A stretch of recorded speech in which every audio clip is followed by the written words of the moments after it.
Hi everyone, स्वागत है आप सभी का आज के इस वीडियो में। आज की वीडियो आप लोगों की काफ़ी इंपॉर्टेंट रहने वाली है for those who are waiting for the final results. और इन जनरल भी अगर आप किसी भी इंटरव्यू एग्जाम की तैयारी कर रहे हैं, आप इंटरव्यू के लिए जाना चाहते हैं फॉर टीचिंग, तो ये वीडियो आपको कहीं ना कहीं हेल्प करेगा। और स्पेशली ये वीडियो हम टारगेट करके बना रहे हैं केवीएस एस्पिरेंट्स के लिए। तो जितने भी एस्पिरेंट्स हैं, those who are waiting for the final results, आपको पता है कि आंसर की आ चुकी है एंड अभी तक आप लोगों ने अपने मार्क्स ओएमआर शीट वगैरह देख लिया होगा। और 17th was the last date जब आप अपने आंसर की को चैलेंज कर सकते थे, और विद इन 1 वीक तक रिजल्ट आपका कभी भी आ जाता है। तो आपका वेबसाइट पे कभी भी केवीएस का रिजल्ट आ जाएगा, साथ के साथ ईएमआरएस का भी आ जाएगा। लेकिन इस वीडियो में हम लोग केवीएस के इंटरव्यू से रिलेटेड जो आप लोगों को डाउट्स रहते हैं उसके बारे में मैं बहुत ब्रीफली बात करूंगी। तो ये वीडियो आपका 7 से 8 मिनट का रहने वाला है। I will try to be very short, और जितनी भी चीज़ें हैं इंपॉर्टेंट जानने वाली, वो हम यहाँ आज इस वीडियो में डिस्कस करेंगे। ठीक है।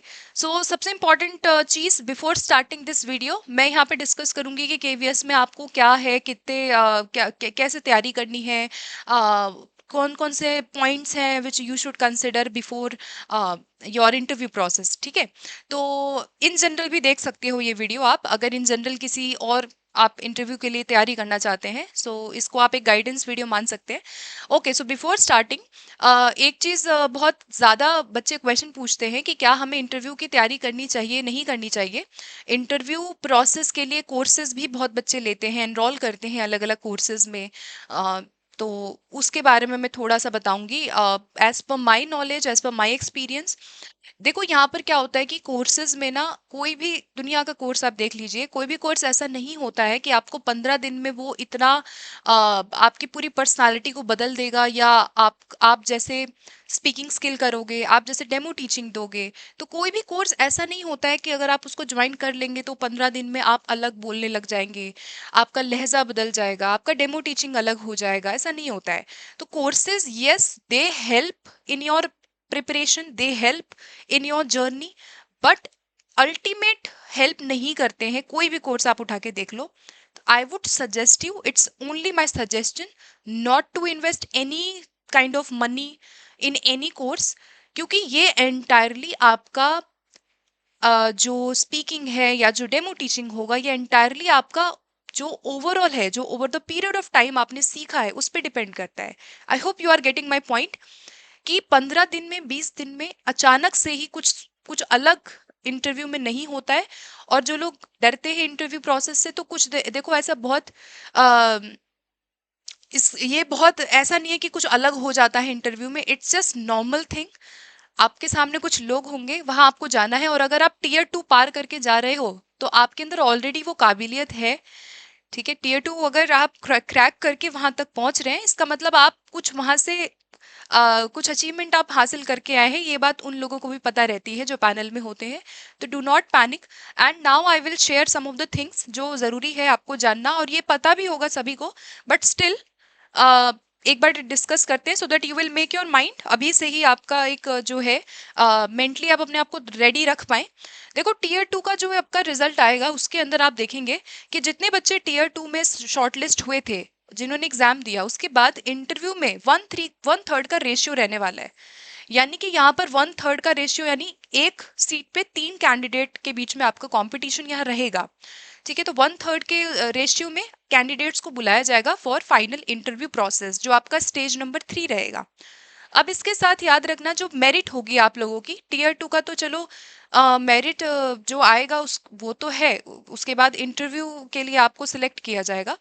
लेकिन जो आपका फाइनल मेरिट होगा, जो आपका फाइनल डिसाइड होगा कि इफ यू आर सिलेक्टेड और नॉट, ये आपका टीयर 2 एंड आपका इंटरव्यू दोनों को मिला के होगा। यानी जो आपका 85% मार्क्स होगा, जितना आपने टीयर 2 में किया वो 85%, और 15% आपका इंटरव्यू का वेटेज रहने वाला है। इन दोनों को मिला करके आपका क्या बनेगा, फाइनल मेरिट बनेगी। तो जो फाइनल मेरिट होती है वो इन दोनों के मार्क्स को मिला करके बनेगी। तो आपने टीयर 2 में जैसा परफॉर्मेंस किया होगा, उसका 85 ये लोग निकालेंगे। 15% इंटरव्यू का जो मार्क्स है, वो आपको यहाँ पे फाइनल मेरिट में आपका वेटेज रखेगा। ठीक है। अब इंटरव्यू में आपका 100 नंबर का इंटरव्यू रहने वाला है, चाहे पीआरटी हो, चाहे टीजीटी हो, चाहे पीजीटी हो। 100 मार्क्स का इंटरव्यू यहाँ पे आपका रहने वाला है, तो 100 नंबर कम नहीं होते हैं। अब उन 100 में से आप जितना लाओगे उसका 15% यहाँ निकाला जाएगा एंड फाइनल मेरिट वहां से बनेगी। अब देखो बातें जो है इंटरव्यू से रिलेटेड कुछ बेसिक बातें हैं।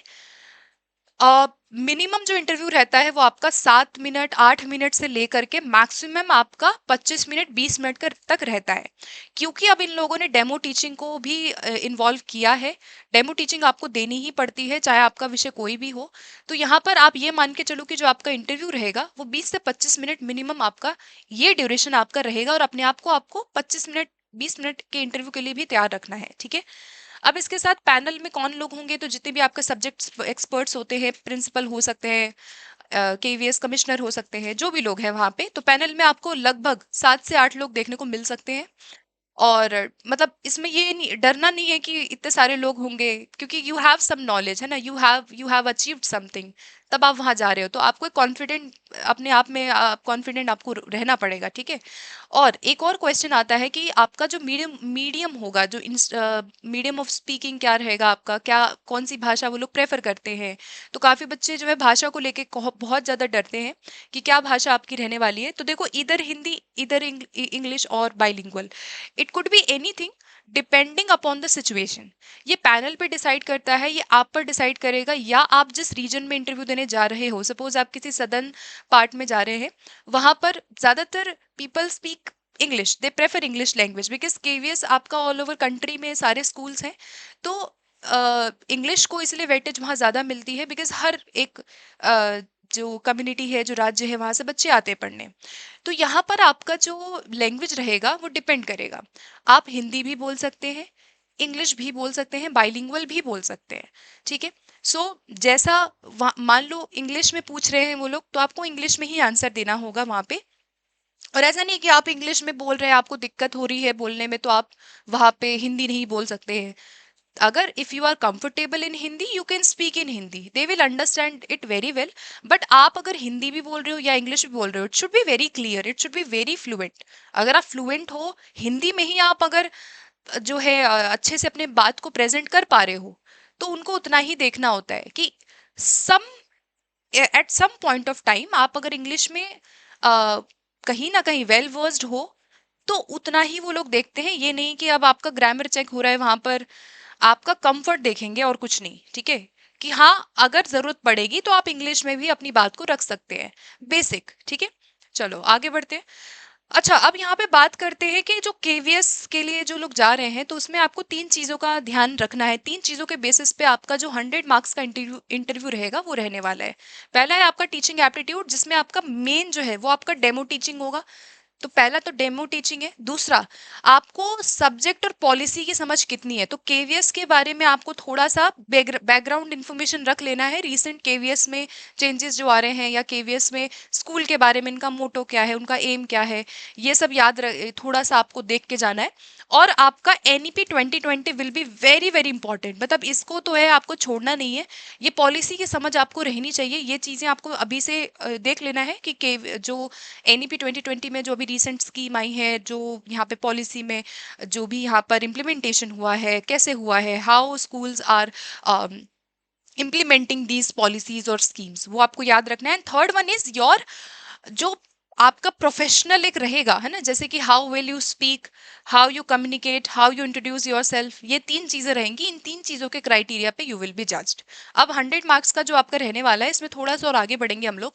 सबसे पहले यहाँ पर देखते हैं, जो स्टार्टिंग में सबसे पहले आप जब जा रहे हो, तो सबसे पहली चीज क्या है, वहां पे 3-4 चीजें हैं जो एक नॉर्मल कैंडिडेट के जो है उसको देखा जाता है कि किस तरीके से वो अपने आप को, अटायर क्या है ना, सबसे पहली चीज क्या है, आपका अटायर है। अभी बिफोर स्पीकिंग एनीथिंग आप अभी गए हैं, और सबसे पहली चीज वो क्या नोटिस करते हैं, आपका अटायर क्या है। तो अटायर में आपको ये रखना है कि थोड़ा सा आपको फॉर्मल रखना है, ठीक है। फॉर्मल होना चाहिए आपका, इनफॉर्मल बिल्कुल नहीं होना चाहिए, है ना। तो कोशिश करिएगा बहुत फॉर्मल आप पहन के जाएं, टीचर वाला लगना चाहिए थोड़ा, ठीक है। फॉर्मल होना चाहिए, ऐसा रंग बिरंगा कुछ नहीं होना चाहिए कि बहुत आपने कलरफुल क्लोथ जो है वो डाल लिए हैं। इतना होना चाहिए कि जो आप लगे कि हाँ फॉर्मल है, ठीक है। अब इसमें मैं स्पेसिफिक नहीं बोलूंगी कि गर्ल्स को सूट पहनना चाहिए, साड़ी पहनना चाहिए, या बॉयज क्या पहनेंगे, वो आप डिसाइड कर लो ना। नॉर्मल शर्ट पहन सकते हो, या साड़ी पहन सकते हो, सूट पहन सकते हो, जैसा आपको ठीक लगे, है ना, लेकिन जीन्स और रंग बिरंगा कुछ नहीं पहनना है, ठीक है। चलो ये तो हो गई बेसिक बेसिक बात है ये। दूसरा है आपका बॉडी लैंग्वेज, कितने कॉन्फिडेंट है आप। तीसरा है आई कांटेक्ट, उनको उनको बना के रखना है ना। आई कांटेक्ट यानी if you are speaking to them, make sure to eye contact with everyone. देखना जरूर है, गुड मॉर्निंग कर रहे हो तो सबको देखो, है ना। ये बेसिक चीजें हैं। फिर क्लैरिटी ऑफ स्पीच होना चाहिए, ये बड़ा इंपॉर्टेंट है। पोलाइटनेस होना चाहिए, कंपोजर होना चाहिए, टाइम मैनेजमेंट होना चाहिए, गो अर्ली, है ना, लेट नहीं जाना है। सबसे इंपॉर्टेंट चीज, आप टाइम पे वहां पहुंच गए हैं ताकि सारी चीजें आपकी हो वहां पे प्रोसेस में हो, है ना। तो ये बेसिक चीजें हो गई, ये पता भी होगा। लेकिन अब जब हम बोलते हैं क्लैरिटी ऑफ स्पीच, पोलाइटनेस कैसे आएगा, तो इसके बारे में बात करेंगे हम लोग। उससे पहले थोड़ा सा और देखेंगे हम लोग इवैल्यूएशन मैट्रिक्स में आपको क्या रखना है। अभी तीन चीजों के को आपको फोकस करना है। पहला आपका डेमो टीचिंग, सबसे इंपॉर्टेंट है डेमो टीचिंग। आपके सब्जेक्ट के क्वेश्चंस आपको तैयार करने हैं, डेमो टीचिंग और आपका टीचिंग मेथडोलॉजी। अब डेमो टीचिंग में जो भी आपका विषय है, जो भी आपका सब्जेक्ट है, जिसमें भी आपका कमांड है, उस विषय का आप डेमो टीचिंग तैयार करिए। जो आपका विषय में इंपॉर्टेंट पॉइंट्स हैं, एनसीईआरटीज के जो टॉपिक्स हैं, उनको प्लीज तैयार कर लेना। ये नहीं कि आप अवेयर नहीं हो उस चीज से, तो आपका डेमो टीचिंग यहाँ पे इंपॉर्टेंट रहेगा। अभी से प्रैक्टिस करना स्टार्ट करो। 15 मिनट 20 मिनट का या 10 मिनट का एक लेसन प्लान आपने प्रिपेयर किया, आप उसको अभी से प्रैक्टिस करो। बेसिक, है ना, खड़े होके कैसे आपको वहां पे लिखना है, कैसे पढ़ाना है, उस तरीके से आप प्रैक्टिस करो। भाषा का मत सोचना कि इंग्लिश करना है, हिंदी करना है, जिसमें कंफर्टेबल हो उसमें आप बोल सकते हो। बट हाँ, बेसिक इंग्लिश के वर्ड्स पता रहने चाहिए, या अगर आपको कह दिया जाए कि हाँ इंग्लिश भी यूज करें, तो आप you should be able to speak, इतना होना चाहिए, दैट्स इट, ठीक है। दूसरा है एनईपी 2020, वेरी वेरी इंपॉर्टेंट है। बार बार इसमें मैं आपको फोकस करूंगी एनईपी 2020 में क्या पढ़ना है, वो हम आगे डिस्कस करेंगे। एंड आपका सेल्फ इंट्रोडक्शन यहाँ सबसे इंपॉर्टेंट रहेगा कि आप अपने आप को इंट्रोड्यूस कैसे कर रहे हो। जब आप अपना सेल्फ इंट्रोडक्शन दोगे ना, तो आधी चीजें वहीं पे उनको क्लियर हो जाएगी कि आप कितने कंफर्टेबल हो, कितना आप पोलाइटली बात कर रहे हो, या आप कितने कॉन्फिडेंट है अपनी चीज को लेके।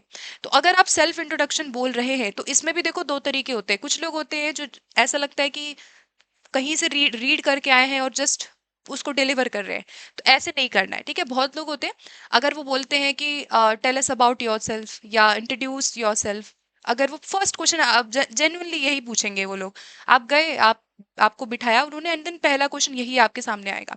अब उसके अंदर क्या होता है ना, कि कुछ लोग होते हैं जिसमें सब कुछ बता देंगे कि मैं यहाँ से हूँ, ये किया वो किया, एंड देन अपना स्ट्रेंथ वीकनेस, आपका एम्बिशन क्या है, इतना नहीं बोलना है। क्योंकि वो फिर पता है क्या लगता है, वो लगता है आप रीड कर रहे हो, या आपको लगता है कहीं से पढ़ के आए हैं उसको, एंड देन आप वहां पे बस बोले जा रहे हैं, बोले जा रहे हैं, and then the next moment you you are just switching your language, you are just speaking in Hindi. तो ऐसा नहीं लगना चाहिए कि यही प्रिपेयर करके गए थे और यही जाके डिलीवर कर रहे हैं, है ना। ऐसा नहीं होना चाहिए, वो आपका फ्लो होना चाहिए, नेचुरल लगना चाहिए कि हाँ, मतलब ऐसा नहीं लग रहा कि कहीं से पढ़ करके बोल रहे हैं। तो देखो इसके अंदर क्या है, आप ऐसे बोल सकते हो गुड मॉर्निंग, गुड आफ्टरनून, जो भी टाइम रहेगा, and then my name is, myself नहीं बोलना है, माई सेल्फ गलत हो जाएगा, माई नेम इज से बोलना है। तो माई name is this, I am from this, कहाँ से हो वो बताना है। फिर अपने सीधा एजुकेशन पे आ जाओ कि I have completed this, I have completed my graduation in, कब किया था यहाँ पे, फ्रॉम कहाँ से किया था, कौन सा यूनिवर्सिटी था, कौन सा कॉलेज था, वो बताओ। एंड पोस्ट ग्रेजुएशन कहाँ से किया है, बीएड कहाँ से किया है, या आई हैव कंप्लीटेड आपने लिखा है, आप आई कंप्लीटेड भी लिख सकते हो, या आई डिड कंप्लीट भी बोल सकते हो, पास्ट में ही बात हो रही है। तो ये बेसिक चीजें समझनी है ना। बेसिक बेसिक चीजें समझनी है कि जब आप बोल रहे हैं तो आप पास्ट टेंस में ये सारे सेंटेंसेस यूज कर सकते हो। सपोज आपको अभी आई हैव कंप्लीटेड वहां पे नहीं समझ में आ रहा है, तो आप पास्ट टेंस में कोई और बात भी कह सकते हो, है ना। आई कंप्लीटेड भी बोल सकते हो, गलत नहीं है। आई डिड कंप्लीट भी बोल सकते हो, वो भी गलत नहीं है ना। सो ये बेसिक पता रहना चाहिए, दैट्स इट। इतना ही अंग्रेजी आपको करना है, ऐसा नहीं कि बहुत ग्रामर वहां पे आप दिखा रहे हैं बहुत, ठीक है, इतना नहीं करना है। उसके बाद अपना बीएड कहाँ से किया, डीएलएड किया तो कहाँ से किया, जो भी है अपना एजुकेशन बता दीजिए। उसके बाद आप, अगर आपको कोई एक्सपीरियंस है, तो आप ये बोल सकते हो कि आई हैव दिस मंथ्स और years of experience of teaching at this institute, जहां भी है, ठीक है, जो भी आपने किया। अगर नहीं है तो I am fresher and I am eager to learn and grow, ये बोल सकते हो। फिर उसके बाद आप ये बोल सकते हो कि I am interested in teaching profession because, why you are interested. Simple, आपने ये बात बोली एंड देन आपने थैंक यू करके बात को खत्म किया। और बात जब आप खत्म कर रहे हैं तो बड़ा नेचुरली खत्म करना है, थैंक यू बोल के ऐसा नहीं लगना चाहिए कि कोई स्पीच बोल रहे थे और अब खत्म हो गया है। तो समझ रहे हो, आप जब इसको प्रैक्टिस करोगे थोड़ा सा एक दो बारी, तो थोड़ा नेचुरल लगना चाहिए, लगना चाहिए बात कर रहे हैं, ये नहीं लगना चाहिए कि रीड कर रहे हैं कुछ। समझ रहे हो बात, तो ऐसा होना चाहिए आपका। उसके बाद आगे बढ़ेंगे हम लोग। देखो, केवीएस का मिशन, वैल्यू, पर्पस ये पता रहना चाहिए। थोड़ा सा बेसिक, मैं ये नहीं कह रही पूरा बैठ के इसका आप हिस्ट्री जानेंगे बैठ के, केवीएस का इतना ये लोग नहीं पूछेंगे। In case you have to be ready beforehand, मैं ये कह रही हूँ। पूछेंगे नहीं, लेकिन सीबीएसई करिकुलम पता रहना चाहिए, बाइलिंगुअल टीचिंग का पता रहना चाहिए, आपका केवीएस का क्या विजन है, क्या उनका स्टैब्लिशमेंट कैसे कैसे हुआ, क्या हुआ, बेसिक पता रहना चाहिए, दैट्स इट। ठीक है, रिसेंट जो स्कीम्स आ रही हैं वो पता रहना चाहिए। अब देखो, यहाँ पर मॉडर्न टीचिंग कॉम्पिटेंसीज में सबसे इंपॉर्टेंट चीज है कि अगर आपने कहीं भी गलती से कोई भी आपने बोल दिया कि मैं एक्टिविटी बेस्ड लर्निंग से पढ़ाता हूँ, पढ़ाती हूँ, so they can ask you further about it. आप पे डिपेंड करेगा कि आप जो है उनको किस तरफ ले जा रहे हैं। You have to be very specific. अगर आपने बोला कि मैं एक्टिविटी बेस्ड करा रहा हूँ, कराऊंगी, तो they will ask you further. इसके अंदर ही आपसे पूछ लेंगे कि हाउ, वो ये पूछ लेंगे कि अगर आपने बोला है एक्टिविटी बेस्ड लर्निंग, तो एनईपी के पर्सपेक्टिव में, एनईपी के पर्सपेक्टिव में बताओ कि कैसे करोगे। एनईपी, क्योंकि एनईपी फोकस करता है कौन से लेवल पे एक्टिविटी बेस्ड लर्निंग को फोकस किया गया है, फाउंडेशनल पे किया है कि सेकेंडरी पे किया है, किस पे किया है, और कैसे पढ़ाओगे एनईपी को अलाइन करके, बताइए। या आईसीटी बड़ा इंपॉर्टेंट है, आईसीटी को कैसे आप एक्टिविटी बेस से जोड़ेंगे अपने विषय को पढ़ाने में। ये चीज़ों के बारे में थोड़ा सा मेंटली रेडी रहना है ना। You should be able to tell them कि हाँ ऐसे ऐसे मुझे, मैं करूंगा। लेसन प्लानिंग आपको पता रहना चाहिए, अपना दिमाग में एक तैयार करके जाओ, या बना के भी जा सकते हो, कोई दिक्कत नहीं है। क्लासरूम मैनेजमेंट से क्वेश्चन पूछ सकते हैं। Inclusive education very very important, कि अगर आपकी क्लास में अलग अलग क्षमता वाले बच्चे हैं तो how you will inculcate everyone, how you will provide them the opportunities. अगर इंक्लूसिव सेटअप है ना, क्या प्रोसेस रहेगा अगर आपकी क्लास में ऐसा पर्टिकुलर बच्चा है, तो उसको आप क्या एड दोगे। तो इंक्लूसिव एजुकेशन से रिलेटेड बेसिक बेसिक जो इनकी स्ट्रैटेजीज होती है, जो स्ट्रैटेजी ये लोग यूज करते हैं बच्चों को इंक्लूड करने के लिए, वो थोड़ा सा देख लेना है कि आपको अपने विषय को पढ़ाना है तो इंक्लूसिव बच्चों को कैसे आप उनमें समावेशी करेंगे, समावेशित कैसे होगा। चाइल्ड सेंटर्ड पता रहना चाहिए, और स्टूडेंट का एंगेजमेंट कैसे करोगे। ये देखो, ये डिपेंड करता है आपके लेसन प्लान पे। डेमो टीचिंग जब आप देंगे, ये चीजें वो लोग देखेंगे, कितना आप real life context, real life situation से कितना ऐड कर रहे हैं, कितना संदर्भ से जोड़ रहे हैं। तो आपको संदर्भ से जोड़ते हुए पढ़ाना है, ठीक है। संदर्भ आधारित शिक्षा की बात वो लोग कर सकते हैं। संदर्भ से जोड़ना यानी अगर आप कोई टॉपिक पढ़ा रहे हो तो रियल जिंदगी से कैसे जोड़ा है, कैसे उनकी लाइफ से आपने डायरेक्टली जोड़ करके किसी चीज को पढ़ाया है, तो वो डेमो टीचिंग में आपका दिखाई देगा। फिर आपका एनईपी है, ये तो आपको छोड़ना ही नहीं है, इसका सब कुछ पढ़ के चले जाना है। एनईपी से रिलेट करके आपको डेमो टीचिंग बोला जा सकता है, या आप अगर डेमो टीचिंग देंगे या आप जो भी बोलेंगे वो इसके अलाइनमेंट में ही बोलना, ज्यादा फायदा आपको होगा। जैसे मल्टी डिसिप्लिनरी अप्रोच, एक होता है आपका इंटर डिसिप्लिनरी, तो इंटर डिसिप्लिनरी और मल्टी डिसिप्लिनरी पूछ सकते हैं। वो ये पूछ सकते हैं कि आपका जो भी विषय है उसको आप मल्टी डिसिप्लिनरी तरीके से कैसे पढ़ा सकते हो, इंटीग्रेटेड कैसे पढ़ा सकते हो। अगर आपका एसएसटी विषय है तो एसएसटी में आप मैथ्स को कैसे इंटीग्रेट कर सकते हो। मल्टी डिसिप्लिनरी यानी अलग अलग डिसिप्लिन को कैसे जोड़ के पढ़ाओगे, शिक्षा में कैसे इस चीज को आप यूज करोगे, ये आपको पता रहना चाहिए। तो I am just suggesting you some topics to prepare, so that you will be able to give them the proper valid reasons, right. उनको बस ये देखना है कि आप अवेयर हैं या नहीं है, सिंपल। मल्टीडिसिप्लिनरी कैसे ऐड करोगे अपने विषय में, वो आप डिसाइड करिए कैसे करेंगे आप। फिर क्रिटिकल थिंकिंग कैसे लाओगे, क्रिएटिविटी इंपॉर्टेंट है, अभी एनईपी ने बोला है। फाउंडेशनल लर्निंग, एफएलएन, ये पूछ सकते हैं, बहुत इंपॉर्टेंट है। एफएलएन पूछ सकते हैं कि एफएलएन जो है, जो निपुण भारत मिशन के तहत आया, इसको कैसे आप अपनी कक्षा में लाएंगे, कैसे जोड़ेंगे। मैथ्स अगर है तो मैथ्स में एफएलएन कैसे आ रहा है, या अगर लैंग्वेज है तो लैंग्वेज में एफएलएन कैसे आप लाएंगे। इसके अलावा यहाँ पर जो आपके स्टेजेस हैं, तो हर स्टेज से रिलेटेड आपसे पूछा जा सकता है कि आप प्राइमरी के हैं तो आपसे फाउंडेशनल का वो लोग ज़्यादा पूछ लेंगे, ईसीसी पूछ लेंगे, ईसीसी में किस तरीके की लर्निंग हो रही है, या अगर आपका सेकेंडरी है तो सेकेंडरी का पूछ लेंगे, है ना, जो बड़े विषय है। फिर एक्सपीरियंशियल लर्निंग को कैसे ऐड करोगे, कॉम्पिटेंसी बेस्ड टीचिंग पूछ सकते हैं कि ये सामर्थ्य आधारित शिक्षण क्या होता है। ये सामर्थ्य आधारित जो लर्निंग है, कॉम्पिटेंसी मतलब व्हाट, कॉम्पिटेंसी कैसे लाओगे, क्या होता है कॉम्पिटेंसी। तो आपको ये टर्म्स पता रहना चाहिए, है ना। If they are asking you holistic और कॉम्पिटेंसी और कॉन्टेक्स्ट और multidisciplinary, you should be able to tell them कि अच्छा ये ऐसे ऐसे होता है, and I can include all of these things into my teaching. इस तरीके से आपको बता रहे हैं। फिर उसके बाद देखो, ये कुछ स्कीम्स हैं, नेशनल स्कीम्स हैं, जिसका अवेयरनेस रखना है, क्योंकि कहीं ना कहीं घूम फिर के प्रश्न आपका इनसे बनेगा। एनईपी तो हो गया सबसे इंपॉर्टेंट, इसके अलावा पीएम श्री, ये इंपॉर्टेंट है। समग्र शिक्षा पता रहना चाहिए कि समग्र शिक्षा जो है, पहले जो है एसएसए था आपका, अभी इसको समग्र शिक्षा नाम बदला गया, कब बदला गया, ठीक है, तो ये याद रखना है। और ये मतलब बेसिकली सर्व शिक्षा है, सर्व शिक्षा का नाम अभी क्या कर दिया गया है, समग्र शिक्षा कर दिया गया है, 2018 में इसको चेंज किया गया। निपुण भारत मिशन याद रखना है, एनईपी के तहत निपुण भारत मिशन आया, और निपुण भारत के अंदर ही एफएलएन को टारगेट किया गया है कि भाई कक्षा थर्ड तक हर बच्चे को एफएलएन बेसिक होना चाहिए। दीक्षा हो गया, प्लेटफॉर्म है। स्वयं है, ये आपका ऑनलाइन लर्निंग, डिजिटल जितने भी प्लेटफॉर्म्स हैं। पीएम पोषण स्कीम है, एक भारत श्रेष्ठ भारत स्कीम है, ये जितनी भी स्कीम्स हैं इनका थोड़ा सा नॉलेज रखना है, ठीक है। और उसके बाद डेमो टीचिंग के बारे में अगर हम बात करें, तो लगभग आपका अभी से ही कोशिश करिएगा, मिनिमम 10 मिनट का डेमो टीचिंग तो होना ही चाहिए। 10 मिनट्स का मिनिमम डेमो टीचिंग होगा, आपके विषय से आधारित होगा। अब इसमें देखो रैंडम भी हो सकता है, वो वहां पे कोई भी आपको टॉपिक दे देंगे कि अच्छा आप इस विषय के हैं तो चलिए ये वाला विषय पढ़ाइए, जस्ट टू सी कि इफ यू आर कंपैटिबल और not, if you are able to deliver your content और नॉट। सिंपल, भाषा की दिक्कत नहीं लेनी है, थोड़ा फ्लुएंट रहना है। यस, फ्लुएंसी तभी आती है जब आप बार बार उस चीज को प्रैक्टिस करते हो।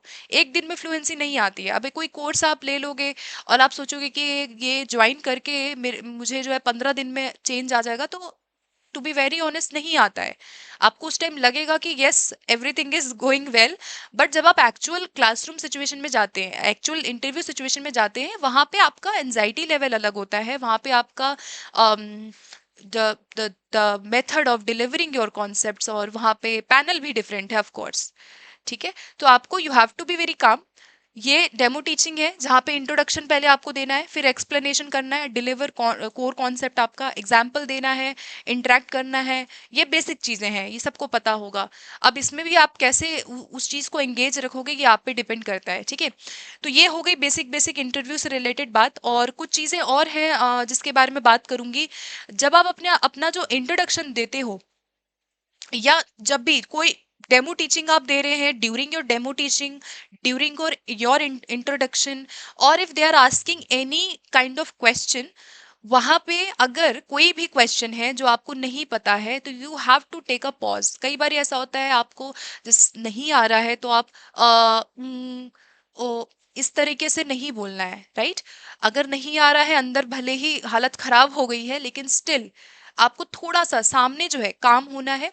टेक अ पॉज, अगर कोई हार्म नहीं है, अगर आप 10 सेकंड का पॉज ले लोगे, ठीक है, 10 सेकंड का पॉज ले लोगे, कोई हार्म नहीं है। नहीं आ रहा है कोई क्वेश्चन, समझ नहीं आ रहा है क्या बोलना है, या आपको एकदम से वहां पे दिमाग में नहीं आ रहा है क्या बोलना है, पॉज ले लो 10 सेकंड, वो कहीं नहीं जा रहे हैं।